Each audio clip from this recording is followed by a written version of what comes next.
महाकुंभ, आस्था का, सनातन का, भारतीयता का महापर्व। प्रयागराज के संगम के तट पर धर्म पालकों का एक ऐसा हुजूम उमड़ पड़ा है जिसने पूरे देश का ही नहीं बल्कि पूरी दुनिया का ध्यान अपनी तरफ खींच रखा है। देखा जाए तो कुंभ मेले का इतिहास काफी पुराना है।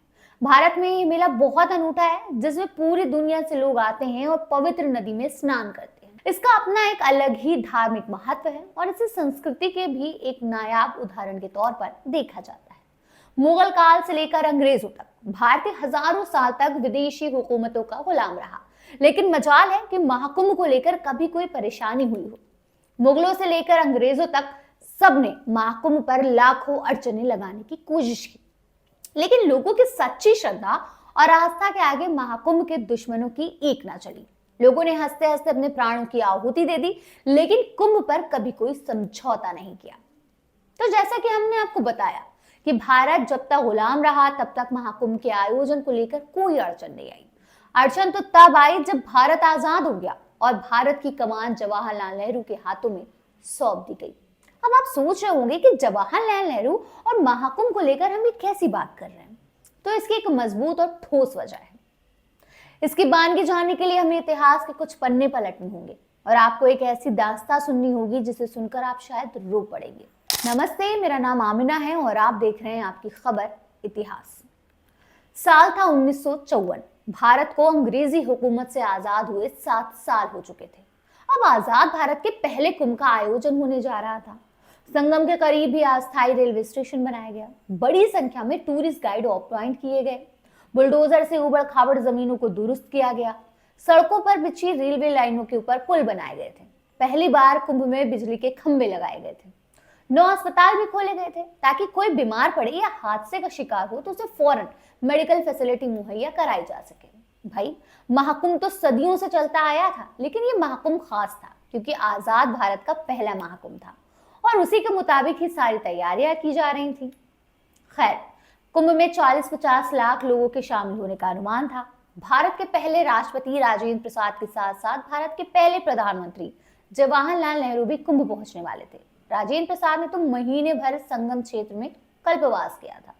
कल्पवास को आप ऐसे समझ सकते हैं कि संगम के किनारे रहकर वेदों का अध्ययन करना, ध्यान करना और पूजा करना, ये एक कठिन साधना होती है। कल्पवास के दौरान भक्त भौतिक सुखों का त्याग कर संन्यास आश्रम की तरह जीवन बिताते हैं। सोचिए, ऐसी थी हमारे भारत के पहले राष्ट्रपति की आस्था। लेकिन दूसरी तरफ भारत के पहले प्रधानमंत्री जवाहरलाल नेहरू का मामला बहुत अलग था। हिंदी के एक मशहूर लेखक पीवी राजगोपाल अपनी किताब मैं नेहरू का साया था में लिखते हैं कि उस रोज मौनी अमावस्या थी। लाल बहादुर शास्त्री चाहते थे कि पंडित नेहरू प्रयागराज आएं और कुंभ में स्नान करें, लेकिन जवाहरलाल नेहरू कुंभ में नहीं जाना चाहते थे। लेकिन फिर लाल बहादुर शास्त्री ने उन्हें समझाया कि इस प्रथा का पालन वो सभी लोग करते आए हैं जो राजगद्दी पर बैठते चले आए हैं। तो मजबूरी में ही सही, लेकिन पंडित नेहरू ने महाकुंभ आने की हामी भर दी, लेकिन उन्होंने अपनी शर्तों का पिटारा भी खोल दिया। नेहरू ने जवाब दिया कि मैंने तय कर लिया है कि महाकुंभ में मैं तो जा रहा हूँ, लेकिन नहाऊंगा नहीं। पहले मैं जनेऊ पहना करता था, फिर मैंने जनेऊ उतार दिया। ये सच है कि गंगा मेरे लिए बहुत मायने रखती है। गंगा भारत में लाखों लोगों के जीवन का हिस्सा है, लेकिन मैं कुंभ के दौरान इसमें स्नान नहीं करूंगा।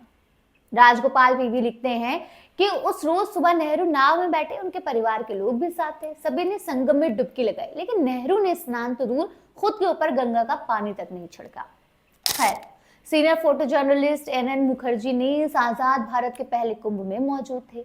1989 में मुखर्जी की आंखों देखी रिपोर्ट छायाकृति नाम की एक हिंदी मैगजीन छपी।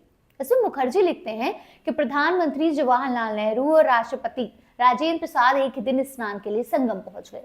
ज्यादातर पुलिस और अफसर उनकी व्यवस्था में व्यस्त हो गए। मैं संगम चौकी के पास एक टावर पर खड़ा हुआ था। करीब 10:30 बजे की बात है। स्नान करने वाले घाट पर बैरिकेड्स लगाकर हजारों लोगों को रोक दिया गया। आम लोगों के साथ साथ हजारों नागा साधु, घोड़ा गाड़ी, हाथी, ऊंट सब घंटों इंतजार करते रहे। दोनों तरफ जन सैलाब जम गया। इसी बीच नेहरू और राजेंद्र प्रसाद की कार त्रिवेणी की तरफ से आई और किला घाट की तरफ निकल गई। जब नेहरू और बाकी VVIP लोगों की गाड़ी गुजर गई तो बिना किसी योजना के भीड़ को छोड़ दिया गया। भीड़ बैरिकेड तोड़कर घाट की तरफ जाने लगी। उसी रोड पर दूसरी छोर से साधुओं का जुलूस निकल रहा था। भीड़ और साधु संत आमने सामने आ गए। जुलूस बिखर गया। बैरिकेड्स की ढलान से लोग ऐसे गिरने लगे जैसे तूफान में खड़ी फसलें गिरती हैं। जो गिरा वो गिरा ही रह गया, कोई उठ नहीं सका। चारों तरफ से मुझे बचाओ की चीख गूंज रही थी। कई लोग तो गहरे कुएं में गिर गए थे। फोटो जर्नलिस्ट एनएन मुखर्जी अपनी इस किताब में ये भी लिखते हैं कि मैंने देखा कि कोई 3 साल के बच्चे को कुचलता हुआ जा रहा था तो कोई बिजली के तारों पर झूल कर खुद को बचा रहा था। उसकी तस्वीर खींचने के चक्कर में मैं भगदड़ में गिरे हुए लोगों के ऊपर गिर गया। मेरे अखबार के साथी डरे हुए थे कि मैं भी हादसे का शिकार तो नहीं हो गया। दोपहर करीब 1 बजे में दफ्तर पहुंचा तो अखबार के मालिक ने मुझे गोद में उठा लिया। दरअसल अखबार के मालिक इस बात से डरे हुए थे कि कहीं उनका होनहार फोटोग्राफर भी इस हादसे का शिकार तो ना हो गया। लेकिन उन्हें शायद ये नहीं मालूम था कि उनका ये होनहार फोटोग्राफर जो हादसे की तस्वीर खींचकर अपने साथ लेकर आए, वो तस्वीर एक डरावने इतिहास का हिस्सा बन जाएंगी। जी हाँ, सरकार ने कहा कि हादसे में कुछ भिखारी ही मरे, सैकड़ों लोगों को मरने की खबर गलत है। तो फोटोग्राफर ने अधिकारियों को हादसे की तस्वीर दिखाई जिसमें महंगे गहने पहनी महिलाएं थी जो इस बात की गवाही बयां कर रही थी कि अच्छे बैकग्राउंड वाले लोग भी इस हादसे में कुचलकर मारे गए हैं। एनएन मुखर्जी ने इस हादसे की खबर तो छाप दी थी, लेकिन सरकार का दबाव था कि कुछ हुआ ही नहीं। एक पत्रकार के नाते उन्हें इसका सबूत पेश करना था। अगले दिन वो फिर से मेले में पहुंच गए। मुखर्जी ने देखा कि प्रशासन शवों का ढेर बनाकर उसमें आग लगा रहा था। किसी भी फोटोग्राफर या पत्रकार को वहां जाने की इजाजत नहीं थी। चारों तरफ बड़ी संख्या में पुलिस मुस्तैद थी। बारिश हो रही थी। एनएन मुखर्जी एक गांव वाले की वेशभूषा में छाता लिए वहां पहुंचे। उनके हाथ में खादी का झोला था जिसके अंदर उन्होंने छोटा सा कैमरा छिपाया हुआ था। झोले में एक छेद कर रखा था ताकि कैमरे का लेंस नहीं ढके। फोटोग्राफर एनएन मुखर्जी ने पुलिस वालों से रोते हुए कहा कि मुझे आखिरी बार अपनी दादी को देखना है। वो सिपाहियों के पैर पर गिर पड़े, उनसे मिन्नती करने लगे कि आखिरी बार मुझे दादी को देख लेने दो। एक पुलिस अधिकारी ने उन्हें शर्त पर जाने की इजाजत दी कि वो जल्द लौट आएंगे। वो तेजी से शवों की तरफ दौड़े, अपनी दादी को ढूंढने का नाटक करने लगे। इसी दौरान उन्होंने गिरते संभलते जलती हुई लाशों की कुछ फोटोज खींच ली। खैर, अगले दिन अखबार में जलती हुई लाशों की फोटो छपी। खबर पढ़कर यूपी के तत्कालीन मुख्यमंत्री गोविंद बल्लभ पंत गुस्से से लाल हो गए। उन्होंने पत्रकार को सबक सिखाने की ठानी। पत्रकार के साथ क्या हुआ ये आप 1989 में छपी छायाकृति मैगजीन में जान सकते हैं। वैसे आपको ये भी बताते चले कि इस हादसे में 1000 से ज्यादा लोगों की मौत हो गई थी और 2000 से ज्यादा लोग जख्मी हुए थे। सोचिए कैसा दर्दनाक समा होगा उस वक्त कुंभ में, सोचकर ही डर लगता है। बहरहाल, मौजूदा प्रधानमंत्री नरेंद्र मोदी ने भी 1 मई 2019 को 1954 के कुंभ मेले में मची भगदड़ का जिक्र किया था। बेशक ये कुंभ के इतिहास की सबसे दुखद घटना है।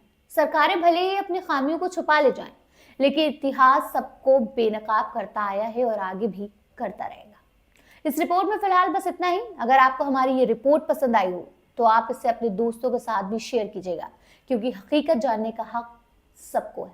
मिलते एक बार और ऐसी ही हिस्ट्री इतिहास के साथ। बने रहिए और देखते रहिए आपकी खबर इतिहास।